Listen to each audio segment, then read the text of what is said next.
Hello, hello, hello. This week's video is a bit like laying the foundations or the underlying message to everything that I do and why I do what I do and why I share these nuggets and videos and talk about higher perspective and growing and evolving and spirituality and all these things. And this is because I've come to the realization that my body, my internal environment, is my home. It's my home. It's my true home. I have nowhere else to live. And again, I'm not saying, oh, you don't need shelter and a roof and a physical home as well. That's not what I'm talking about. Yes, that's one aspect. That's a basic need that we have for shelter. But I'm talking about our internal environment. Again, like I mentioned before, we're with ourselves 24/7, 365 days a year, and we create either an internal hell or an internal heaven. Heaven, it is possible to live heaven on earth, and heaven is an internal feeling state, and it is one that is more ease and joy and flow and bliss no matter what is happening. And that's why I talk about our home, and it is up to us. It is up to us to cultivate that home, and it's absolutely possible, but it's a shift from living in our egoic mind and at the mercy of our thoughts to transcending beyond that and moving into our higher self, our inner knowing, and allowing that truth to filter through as well. And let me tell you, I learned this during a really traumatic experience in my life, that I came across a quote from Jim Rohn that changed everything for me. And to this day, it was, take care of your body. It's the only place you have to live. And that just hit me like a ton of bricks. This is my home. This is my home. And again, I'm not saying, we don't need a home, but this is my true home. It comes everywhere with me. So how do I want to feel in my home? Do I want to feel in internal conflict, at war with myself, judging myself, overanalyzing, constantly criticizing myself? That feels really horrible and stressful and makes me feel like total shit. Or do I want to cultivate it? Do I want to be supportive, loving, nurturing, and compassionate towards myself?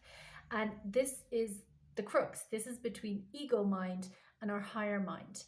And again, it is possible to transcend these, but we just have to build a discipline that moves through our resistances and our fears.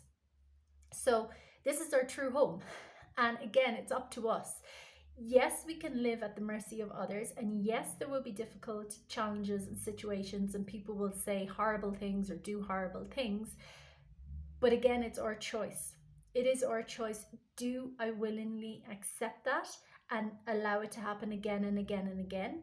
Or do I reconnect to myself? Do I grow? Do I evolve? Do I expand and choose something better for myself? Again, we can play victim or we can be in our power. We can live from ego or we live from higher mind. And again, this is the truth of all of us, our higher mind, our soul, or spirit aspect.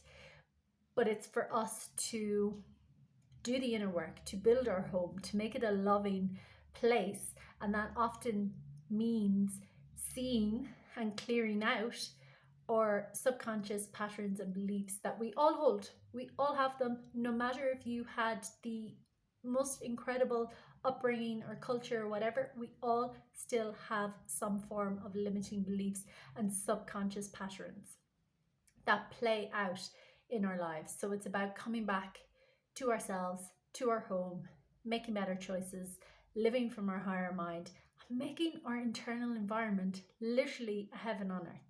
And that is possible, because then once you do that, no matter what happens on the outside, yes, you may dip and go into a spiral of negativity or fear or anxiety or whatever, but you catch yourself and you bounce back much quicker because you remember, this is my home. This is my home. Do I want to feel this way in my home? And again, it's not about denial.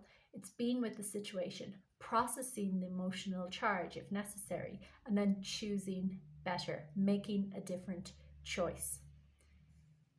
That's why looking after our home, working from the inside out, is the way to create sustainable, long lasting change in your life. So ask yourself, how is your internal home? How do you feel on a day to day basis, or more often than not? Are you feeling fearful, stressed, anxiety, or are you feeling more calm and at ease and at peace? Ask yourself, be curious, and start making some inroads and shifts to actually make your internal environment a beautiful place that you don't have to escape from and you don't want to escape from, because it's pure bliss. Let me know how you get on.